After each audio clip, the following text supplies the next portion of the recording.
Hello everyone, তোমরা দেখতে পাচ্ছ আজকে আমি তোমাদেরকে সমাধান করে দেখাবো অন্তরীকরণের ময়মনসিংহ বোর্ড 2025-এর একটা সৃজনশীল। ময়মনসিংহ বোর্ড 2025-এ দুইটা সৃজনশীল আসছিল, এটা প্রথমটা। দেন নেক্সট কোনো ভিডিওতে আমি সেকেন্ড যেটা আসছিল সেটা দেখাবো। দেখো কী দেওয়া আছে, দৃশ্যকল্প 1, দৃশ্যকল্প 2, দুটো দৃশ্যকল্প দেওয়া আছে। খ নাম্বার যেটা, সেটা দৃশ্যকল্প 1 থেকে প্রমাণ করতে হবে, একটা প্রমাণ দিছে। দেন দৃশ্যকল্প 2 থেকে হচ্ছে গ নাম্বারটা। ওকে, খ আর গ আমরা পর অন্য কোনো পেজে করব। এই পেজে আমরা ক নাম্বারটা সলভ করি। ক নাম্বার সলিউশন। ক নাম্বার একটা লিমিটের ম্যাথ দিছে, দেখো আমি কী দেওয়া আছে সেটা লিখতেছি। এই যে limit x tends to 0 e⁻² x - 1 divided by sin x, এটার মান নির্ণয় করতে বলছে। তাহলে আমরা লিখি, দেওয়া আছে গিভেন, যেটা দেওয়া আছে limit x tends to 0 e⁻² x - 1 divided by sin x। Okay, এটা দেওয়া আছে। দেন আমি তোমাদেরকে দুইটা সূত্র লিখে দিচ্ছি, একটু খেয়াল করো। এখানে লিখি, ধরো লিমিট x টেন্ডস টু 0 আছে, উপরে x নিচে sin x। তুমি যদি এই ফরম্যাটটা কোনো জায়গায় পাও, এটা ইকুয়ালস টু 1 লেখা যায়, মনে রাখো। লিমিট x টেন্ডস টু 0, উপরে sin x নিচে x, তখন যেরকম 1 লেখা যায়, উপরে x নিচে sin x। এই ফরম্যাটে যদি পাও তখনও 1 লিখতে পারো। ওকে, দেন আমি আরেকটা সূত্র লিখতেছি, দেখো limit x tends to 0, same, উপরে e⁻x আলাদা করে -1 ডিভাইডেড বাই x, এটা সমান 1 লিখতে পারি। দেখা যাচ্ছে কি না? এই যে limit x tends to 0 e⁻x, এর উপর কিন্তু -1 না, e⁻x এর আলাদা, -1 এটা আলাদা, দুইটা পদ আর কি, নিচে x। এই ফরম্যাটে যদি পাও, এদিকে x টেন্ডস টু 0 থাকা লাগবে, তখনও তুমি হচ্ছে কী করতে পারবা, এটার মান 1 লিখতে পারবা, ইজ ইকুয়ালস টু 1। তাহলে আমরা এই যে দুটো সূত্র দেখলাম, এই দুটো সূত্র এখানে কাজে লাগবে। একটু খেয়াল করো তো, আমরা যদি পরের লাইনে লিমিট x টেন্ডস টু 0, এই যে উপরে x নিচে sin x, এই ফরম্যাটে বানাতে চাই, তাহলে আমরা লিখতে পারবো, এই যে sin x অলরেডি নিচে আছে, নিচে দিলাম, তাহলে উপরে একটা x আনা লাগবে এই ফরম্যাটে আনানোর জন্য, দিলাম। তাহলে উপরে তো কোনো x ছিল না আমাদের এখানে, তাহলে সেই xটা আবার নিচে ভাগ করে দিলাম, তাহলে x ক্যান্সেল হয়ে গিয়ে শুধু নিচে sin x, নিচে sin x থাকে। আর উপরে কী ছিল সেটা লিখি, e⁻²x - 1। ওকে, তাহলে এখন খেয়াল করো তো, এই যে প্রথম সূত্রটা, সেটা অনুসারে এটা আমরা 1 লিখতে পারবো, তাহলে এটা নিয়ে কোনো টেনশন নাই। কিন্তু এটাতে এই সূত্রের সাথে যদি মিলাই, সেকেন্ড সূত্রের সাথে, এর উপর যে পাওয়ারটা থাকবে x আর কি, এর উপর পাওয়ার x থাকলে নিচেও কিন্তু হরের মধ্যে x থাকা লাগবে, তখন তুমি 1 লিখতে পারবে। এখন দেখো এখানে এর উপর পাওয়ার আছে -2x, তাহলে হরের মধ্যে অবশ্য -2x লাগবে না, এই যে একটা -2 আমি গুণ দিলাম, -2। ওকে, তাহলে এখন মিলছে। তাহলে -2 যে নিচে গুণ দিলাম, উপরে একটা -2 লাগবে না, এই উপরে একটা -2 দিয়ে উপরেও গুণ দিলাম। ওকে, তাহলে -2 ক্যান্সেল হয়ে গিয়ে ঠিক আগের লাইনটা চলে আসে। তাহলে এখন খেয়াল করো তো, এই যে -2 বাদে এটা পুরাটার মান আমি 1 লিখতে পারবো, রাইট? এর উপর -2x পাওয়ার -1 ডিভাইডেড বাই নিচেও -2x, আর এটার মান আমরা 1 লিখতে পারবো। ওকে, তাহলে আমরা পরের লাইনে কী পাবো, যদি এই যে লিমিট x টেন্ডস টু 0 এটার মান বসাই, তাহলে -2 ইন্টু এটার মান 1 ইন্টু এটার মান 1, তাহলে তো অ্যান্সার মিলে গেল -2। তাহলে এটাই ছিল আমাদের অ্যান্সার, মান নির্ণয় করতে বলছিল। তাহলে এই যে লিমিট, এই অংশটার মান আসবে -2। দেন খ নাম্বারে যাই, একদম সিম্পল ম্যাথ ছিল। খ নাম্বার আমি প্রশ্ন ওই পাশে লিখে রাখছি, খেয়াল করো, যে বলছে আমাদের দৃশ্যকল্প 1 দেওয়া আছে f(x) = e⁻x, এটা দেওয়া আছে। y যদি f sec inverse x হয়, তাহলে দৃশ্যকল্প 1 অনুসারে এই যে প্রমাণটা এটা দেখাইতে হবে। কি দেখাইতে হবে? x² * x² - 1 * y2 plus x 2x² - 1 * y1 - y = 0। এটা কিন্তু আমাদের, তোমরা যদি 9F করে থাকো, 9F অনুশীলনী যেটা ছিল সেটার একটা ম্যাথ, আমরা অনেকবার করে আসছি। তোমরা যদি না করে থাকো, আমার প্লে লিস্ট দিয়ে দিব তোমাদেরকে, প্লে লিস্ট থেকে 9F-এর ম্যাথগুলো দেখে আসবা। আমি প্রত্যেকটা টাইপ অনুসারে একটা একটা করে ভিডিও দিয়ে ওখানে দেয়া আছে তোমাদেরকে। তাহলে চলো শুরু করি এটা সলিউশন। যে প্রথমে দেওয়া আছে আমাদের গিভেন দিয়ে f(x) = e⁻x, এটা কিন্তু আমাদের দেওয়া ছিল দৃশ্যকল্প 1, যেহেতু দৃশ্যকল্প 1 অনুসারে বলছে। এটা অনুসরণ করে তো আমাদের প্রমাণ করতে হবে। আচ্ছা, তাহলে এফ অফ এক্স সমান এটা। এখন আবার এদিকে বলছে f of sec inverse x, তাহলে f of sec inverse x সমান কি? F of sec inverse x, right? F of x সমান ই এর উপর এক্স, তাহলে f of sec inverse x সমান ই এর উপর sec inverse x, just x এর জায়গায় সেক ইনভার্স এক্স, এটা সেক, কেমন?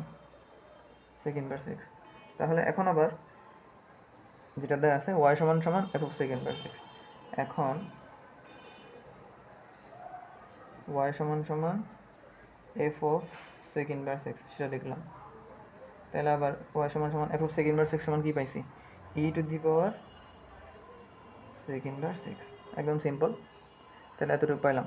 কেন ওয়াই সমান সমান আনলাম? ওই যে আমাদের প্রত্যেকটা ম্যাথ আমি বলে আসি, এই ম্যাথগুলোতে হচ্ছে বাম পাশে সবসময় ওয়াই রাখতে হয়, যাতে আমরা ডিফারেন্সিয়েট করলে ওয়াই ওয়ান ওয়াই টু এই টার্মগুলো পাই, ওয়াই ওয়ান ওয়াই টু এগুলো আছে এখানে। তাহলে এই জন্য এতটুকু পর্যন্ত করলাম। দেন আমরা যদি পুরো লাইনটাকে যদি ডিফারেন্সিয়েট করি, তাহলে বাম পাশে যদি ওয়াইকে ডিফারেন্সিয়েট করি, তোমরা জানো এক্সের সাপেক্ষে করলে ওয়াই ওয়ান হয়। এরপর ডান পাশে ডিফারেন্সিয়েট দিয়ে লিখলাম, পরের লাইনে করতেছি সেক ইনভার্স এক্স, ওকে।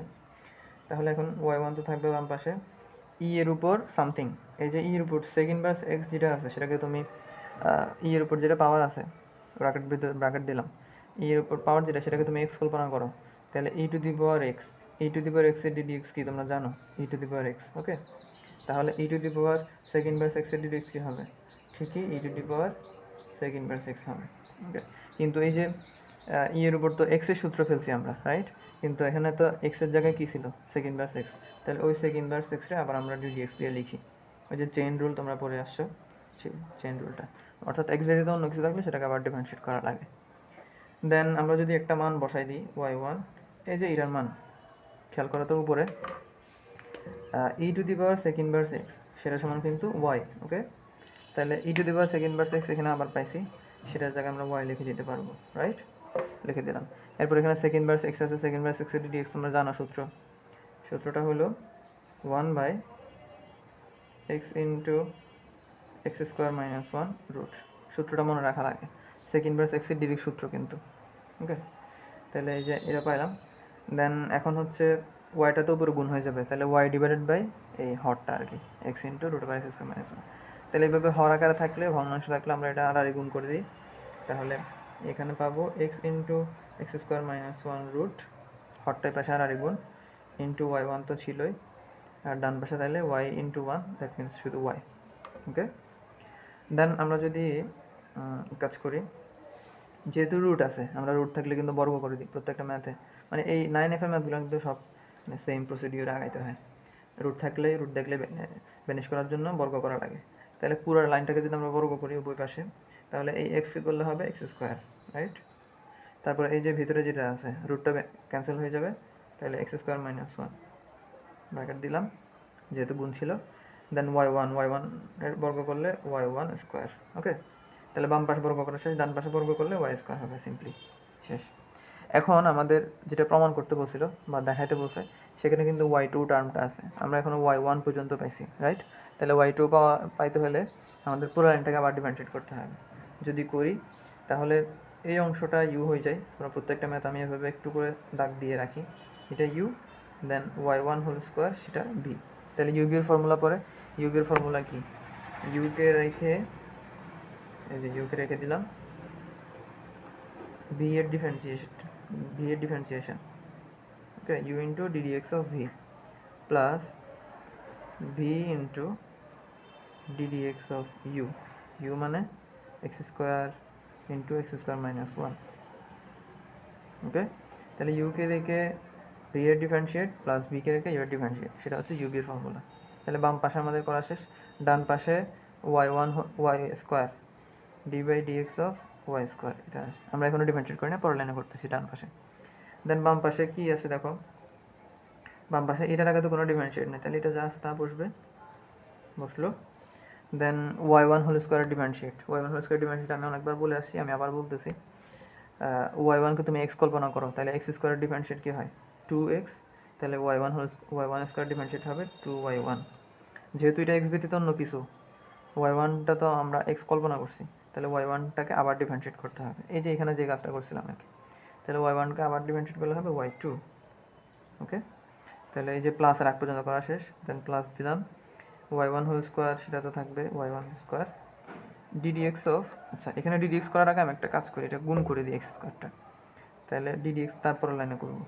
তাহলে এক্স স্কোয়ার এখানে গুণ করে দিলে এক্স টু দি পাওয়ার 4 একটা পাবো, x square into x square, x to the power 4 না, x to the power 4 minus আছে মাইনাস দিলাম, এক্স স্কোয়ার যদি 1 এর সাথে গুণ করি এক্স স্কোয়ার। ওকে, পরের লাইন আমরা ddx করব। দেন এই পাশে যদি y স্কোয়ারকে ddx করি, তুমি আবার y কে x কল্পনা করো, তাহলে এক্স স্কোয়ারের ddx কি হয় 2x, তাহলে y স্কোয়ারের ddx হবে 2y। তাহলে আবার ওয়াইটা তো এক্স ছিল না, ওকে, তাহলে ওয়াইকে আবার করতে হবে আবার, তাহলে y1 হয়, ওয়াইকে ডিফারেন্সিয়েট করলে y1। ওকে, আমি কিন্তু একটা একটা লাইন স্কিপ করতেছি, একটু বুঝে নিবা, যদি না বুঝে থাকো 9F যারা করে আসছো একদম পানি ভাতের মতো বুঝবে। দেন যদি আসি,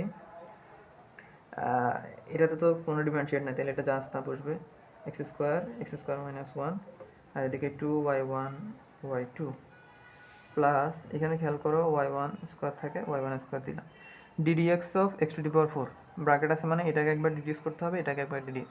তাহলে x two the power 4 K ddx করলে তোমরা কি জানো, 4x কিউব হয় না, ওই যে পাওয়ারটা সামনে চলে আসে, মানে 4টা সামনে চলে আসবে, তারপর x এর উপর পাওয়ার 1 কমে যাবে, ওই x two the power n এর সূত্র আর কি, x two the power n সমান সমান ddx of x two the power n সমান সমান n into x two the power n minus 1, ওই সিম্পলি সূত্রটা 9b-তে পড়ে আসছে। দেন মাইনাস, আবার মাইনাস আছে, এক্স স্কোয়ারকে করলে কী হবে 2x হবে, সেই 2x দিলাম। ওকে, পুরোটা আবার y1 স্কোয়ার সাথে গুণ ছিল, তাহলে এই যে ব্র্যাকেট ইউজ করলাম। দেন এই পাশে থেকে 2y ইন্টু y1।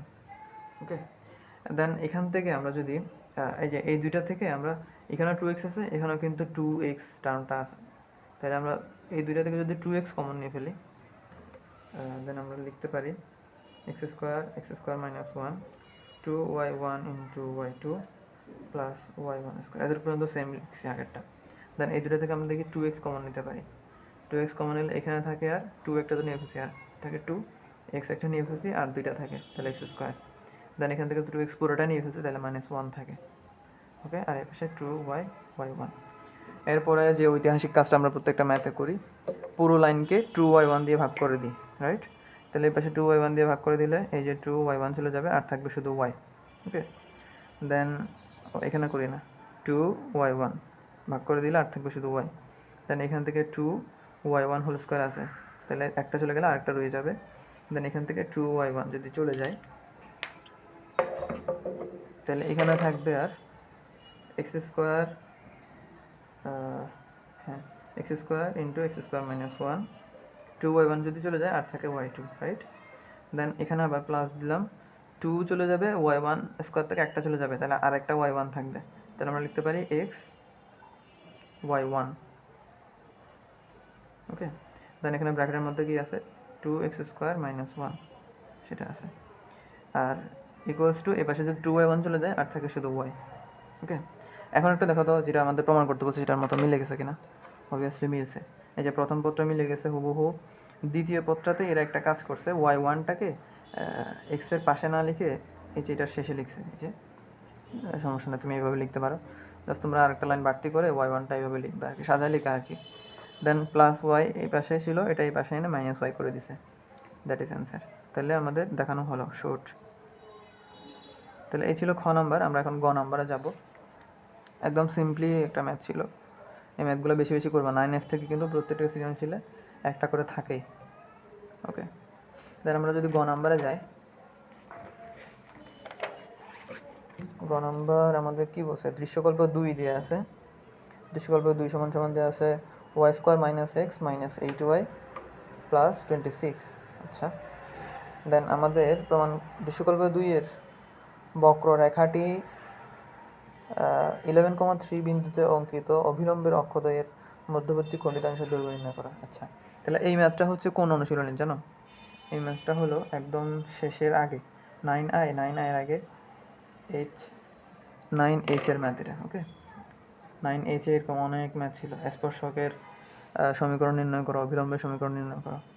তাহলে আমাদের একটু প্রসিডিউরটা আমি বলে দিই, এই ম্যাথে কী কী করা লাগবে।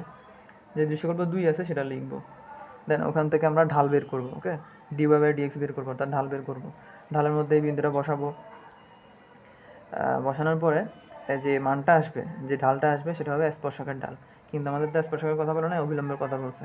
দেন সেটাকে -1 ডিভাইডেড বাই ওই ঢালটা দিলে অবিলম্বের ঢাল বের হবে, রাইট? অবিলম্বের ঢাল বের হইলে এরপরে বিন্দু দিয়ে অবিলম্বের সমীকরণটা বের করব। মোট কথা এই পর্যন্ত যা বললাম, অবিলম্বের সমীকরণটা বের করব। অবিলম্বের সমীকরণ বের করার পরে ওখান থেকে অক্ষদের মধ্যবর্তী খণ্ডিতাংশ এটা বের করব। আচ্ছা, আমরা ধাপে ধাপে করি। চলো, প্রথমে কি দেওয়া আছে সলিউশন, যে given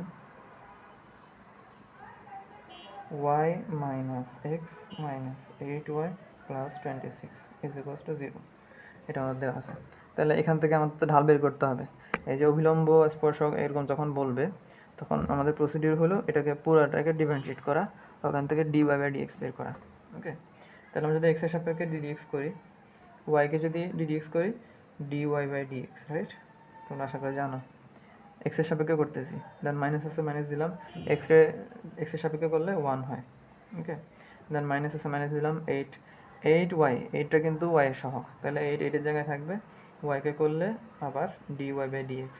ওকে, দেন প্লাস 26 একটা সংখ্যাকে ডিফারেন্সিয়েট করলে কি হয়, 0 হয়। Okay, is equals to 0। তাহলে আমাদের এখান থেকে dy বাই dx বের করব, তাহলে এই একটা dy বাই dx, দেন এখানে -8 dy বাই dx, এটা পাশে আনলাম, -1টা হচ্ছে এই পাশে নিয়ে গেলাম, +1 হয়ে গেছে। দেন এই দুটো থেকে যদি dy বাই dx কমন নিয়ে ফেলি, তাহলে আর থাকে 1 - 8, নাকি? হ্যাঁ, 1 - 8 ইজ ইকুয়ালস টু, ও একটা তো ভুল করতেছি, ওয়াই স্কোয়ার ছিল, সরি। তাহলে ওয়াই স্কোয়ার হবে এখানে। ওয়াই স্কোয়ারকে ডিফারেন্সিয়েট করলে কি হয় তোমরা জানো, ওই যে ওয়াই স্কোয়ার, তুমি এক্স কল্পনা করো ওয়াইকে, তাহলে এক্স স্কোয়ার ডিডেক্স করলে হয় 2x, তাহলে ওয়াই স্কোয়ার ডিডেক্স করলে হবে 2y, রাইট?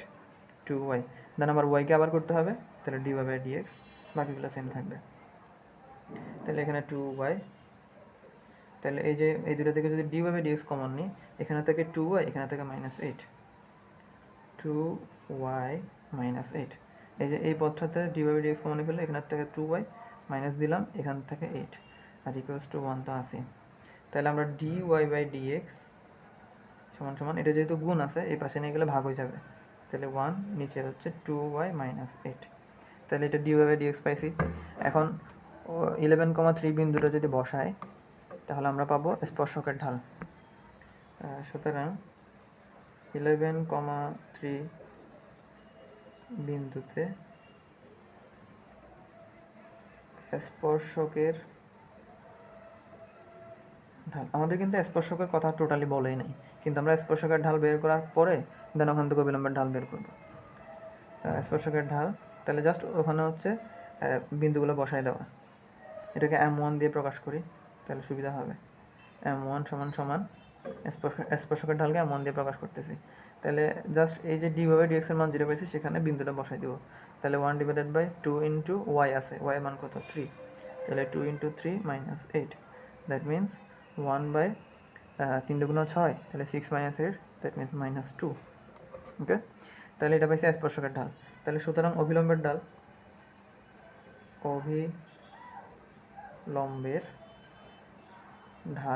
অভিলম্বের ঢালকে m2 দিয়ে ডিফাইন করি। m2 ইজ ইকুয়ালস টু আমরা জানি -1 ডিভাইডেড বাই m1। এটা কিভাবে, আমি আগে একটা ম্যাথে দেখাইছিলাম, যে ধরো এই একটা সমীকরণ, এই একটা রেখা, আর এই একটা রেখা, দুটো যদি একটার উপর একটা লম্বভাবে অবস্থান করে বা ছেদ করে, সাপোজ এটা হচ্ছে স্পর্শকের সমীকরণ, আর এটা হচ্ছে অবিলম্বের সমীকরণ, অভিলম্ব রেখা, আর এটা হচ্ছে স্পর্শক রেখা। স্পর্শক এবং অবিলম্ব কিন্তু সবসময় লম্বভাবে ছেদ করে একটা আরেকটারে, যার কারণে এটার যদি স্পর্শকের ঢাল যদি m1 হয়, দেন অবিলম্বের ঢাল যদি m2 হয়, তাহলে এই দুইটার ঢালের গুণফল অবশ্য -1 হবে। এটা একদম স্বতঃসিদ্ধ কথা। যে কোনো দুইটা রেখা যদি একটা আরেকটার উপর 90 ডিগ্রি অ্যাঙ্গেলে থাকে বা লম্বভাবে অবস্থান করে, তখন ওই দুইটা সরলরেখার ঢাল দ্বয়ের গুণফল সবসময় -1 হয়।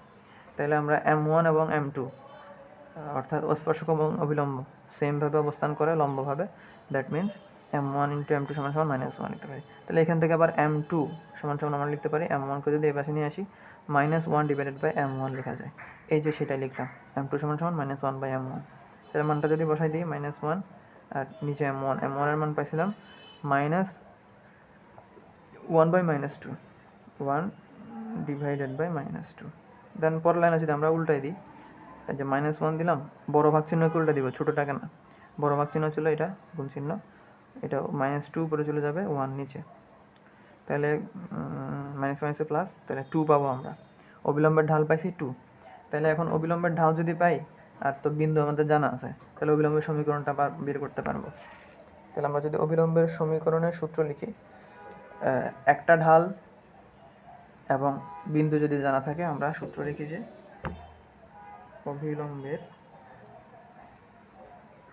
অবিলম্বের সমীকরণ, ওই যে y minus y1 is equals to m into x minus x1। এখানে যেহেতু ঢাল m2, তাহলে এটা m2 দিই। তাহলে y দিলাম, y1 এর মান কত, বিন্দুটা কত 3, তার মানে y1 এর মান 3। আর m2 এর মান কত 2, আর x minus x1 এর মান কত 11। ওকে, তাহলে এখানে যদি স্পর্শকের ঢাল সমীকরণ বের করতাম, তখন হচ্ছে এখানে m1 দিতাম এবং m1 এর মানটা বসাইতাম সেম, বিন্দুটা সেম থাকতো। দেন আমরা যদি এটাকে একটু করি, y minus 3 থাকে, আর এই পাশে 2x মাইনাস 2টা গুণ করে দিচ্ছি আর কি, -22 থাকে। তাহলে এটা যদি ডান পাশ বাম পাশ এক্সচেঞ্জ করি, 2x minus 22 is equals to y minus 3। দেন আমরা যদি এভাবে লিখি যে 2x ওয়াইটাই পাশে আনি, -y is equals to -22টাই পাশে আনি, তাহলে 22 minus 3। তাহলে আমরা লিখতে পারি 2x minus y is equals to 19, এভাবে লিখতে পারি। এখন আমাদের কাজ কি, আমরা প্রশ্নটা একটু খেয়াল করি। দৃশ্যকল্প 2 এর বক্ররেখাটি 11,3 বিন্দুতে অঙ্কিত অবিলম্বের, এতটুকু পর্যন্ত আমাদের কাজ শেষ। অঙ্কিত অবিলম্বের সমীকরণটা বের করা শেষ, রাইট? এটা হচ্ছে অবিলম্বের সমীকরণ। কোনো কোনো ম্যাথে দেখবা শুধু সমীকরণ বলে, তখন এতটুকুতে তোমার অ্যান্সার শেষ। কিন্তু এখানে একটু বাড়তি বলছে, অঙ্কিত অবিলম্বের অক্ষদ্বয়ের মধ্যবর্তী খণ্ডিতাংশের দৈর্ঘ্য, মানে অবিলম্ব যেটা, সেটা অক্ষদ্বয়কে যে দুইটা অংশে ভাগ করবে। আমি যদি একটা চিত্র আঁকি, আচ্ছা 2x minus y is equals to 9, সেটা আমরা অপর পেজে যাচ্ছি, অপর পেজে আমি একটা চিত্র এঁকে বোঝাচ্ছি বাকি অংশটা। 2x minus y is equals to 19, যে অবিলম্বের সমীকরণ একটু লিখে রাখি, 2x minus y is equals to 19। তাহলে এই পর্যন্ত আমরা পাইলাম 2x minus y is equals to 19, এটা হচ্ছে অবিলম্বের সমীকরণ পাইলাম। একটু যদি চিত্র আঁকি, সাপোজ এই যে x অক্ষরেখা এবং y অক্ষরেখা, সরল রেখা যারা পড়ে আসো তারা এটা ভালো মতন বুঝবা। এই যে একটা যদি আমরা এভাবে রেখা আঁকি, ওকে, তাহলে এই যে এই রেখাটা, সাপোজ এটার নাম দিলাম, আচ্ছা এটার নাম না দিই, এই যে x অক্ষ এবং y অক্ষ, x অক্ষকে এই বিন্দুতে ছেদ করছে, রাইট? x অক্ষকে এই রেখাটা এই বিন্দুতে ছেদ করছে। আবার এই যে y অক্ষকে এই বিন্দুতে ছেদ করছে। ওকে, তাহলে এটাকে আমরা জানি এই বিন্দুটার স্থানাঙ্ক a,0, আর এটার স্থানাঙ্ক যদি 0,b হয়, তাহলে এই সমীকরণটা এই রেখাটার সমীকরণ হয় x/a plus y/b is equals to 1। এটা তোমরা সরলরেখা যারা পড়ে আসো তারা বুঝার কথা, আর যারা সরলরেখা পড়ে আসো নাই তারা বুঝবা। অর্থাৎ আমরা যদি একটা সরলরেখা আঁকি, সেটার x অক্ষের ছেদাংশ, x অক্ষকে ছেদ করে যে বিন্দুটা, সেটা আমরা পাই যাই। আবার y অক্ষকে যেই বিন্দুতে ছেদ করে সেটা আমরা পাবো, যদি ওই সরলরেখাকে এই ফরম্যাটে নিয়ে যেতে পারি। এখন এই সরলরেখাটা যদি অবিলম্বের সরলরেখার সাথে কম্পেয়ার করি, তাহলে আমাদের এই ফরম্যাটে নিয়ে যেতে হবে, একটু বুঝো। অর্থাৎ এই সরলরেখাকে যদি আমরা x/a plus y/b is equals to 1 এই ফরম্যাটে নিয়ে যেতে পারি, এটাকে নিয়ে যাব অবশ্যই।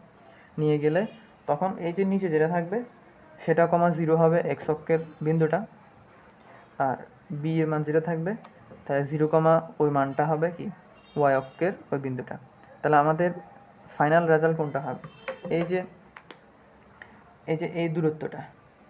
আমি যদি প্রশ্নটা আবার দেখাই, প্রশ্নটা একটু খেয়াল করো।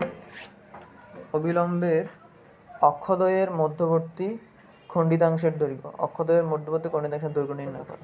তাহলে অক্ষদ্বয় মানে কি, x অক্ষ এবং y অক্ষ। ওকে, তাহলে এই যে x অক্ষ এবং y অক্ষ, এই অক্ষদ্বয়ের মধ্যবর্তী খণ্ডিতাংশ মানে এই অংশটা, যেটা আমি হাইলাইটার দিয়ে হাইলাইট করছি, এই অংশটার দৈর্ঘ্য নির্ণয় করতে বলছে। ওকে, এখন এটা যদি দৈর্ঘ্য নির্ণয় করতে যায় তাহলে আমাদের দৈর্ঘ্য নির্ণয়ের সূত্র দুইটা বিন্দুতে লাগবে।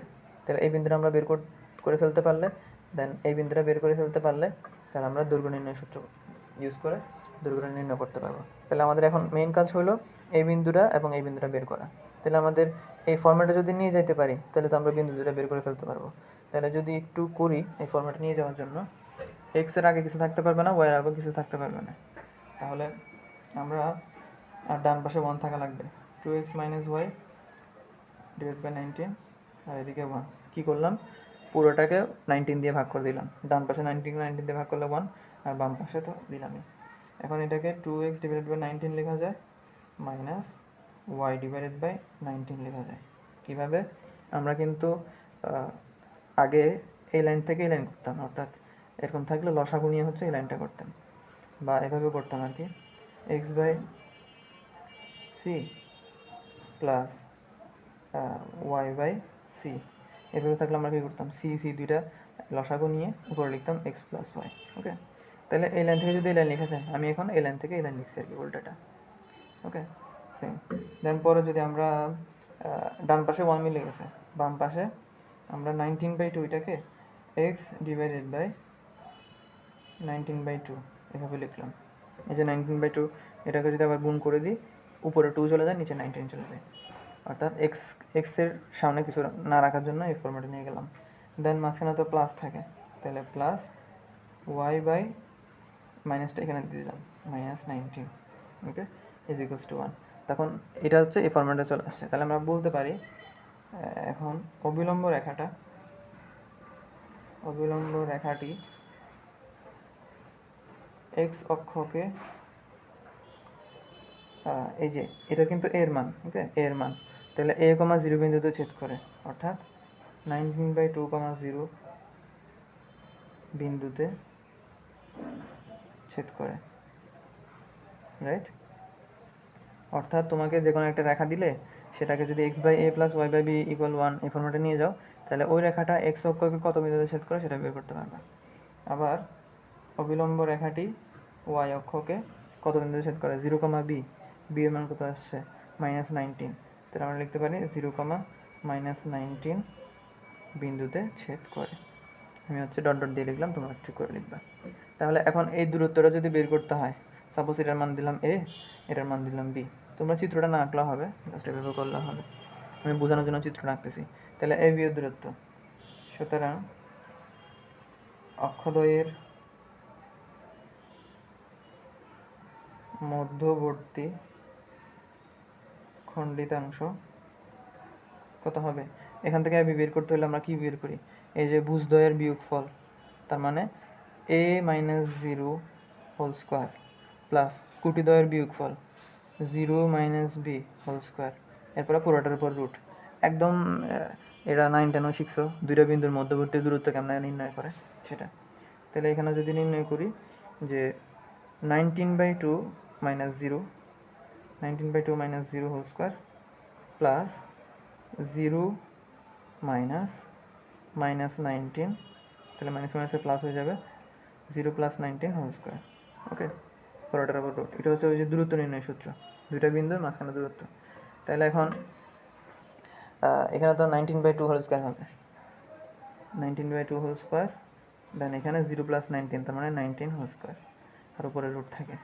তাহলে 19কে হোল স্কোয়ার করলে তোমরা পাবা 361, নিচে 2কে করলে 4, দেন এটাও 361, উপরে রুট।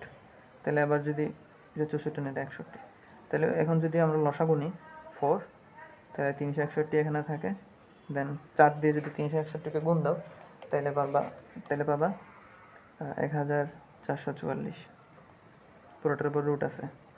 দেন উপরে যদি দুটো যোগ করো তোমরা কত পাবা, আমি ক্যালকুলেটর করে রাখছি, 1805 পাবা, 1805, নিচে 4, পুরোটার উপর রুট। দেন উপরেরটাকে রুট করলে তোমরা পাবা 19√5, তোমরা ক্যালকুলেটর করে দেখবা। দেন 4কে রুট করলে পাবা 2। ওকে, তাহলে এত একক। তাহলে এটাই ছিল আমাদের অবিলম্ব রেখা দ্বারা অক্ষদ্বয়ের মধ্যবর্তী খণ্ডিতাংশের দৈর্ঘ্য। ওকে, তাহলে এই ছিল আমাদের অঙ্ক। পরবর্তী ভিডিওতে অন্য কোনো টপিক দেখা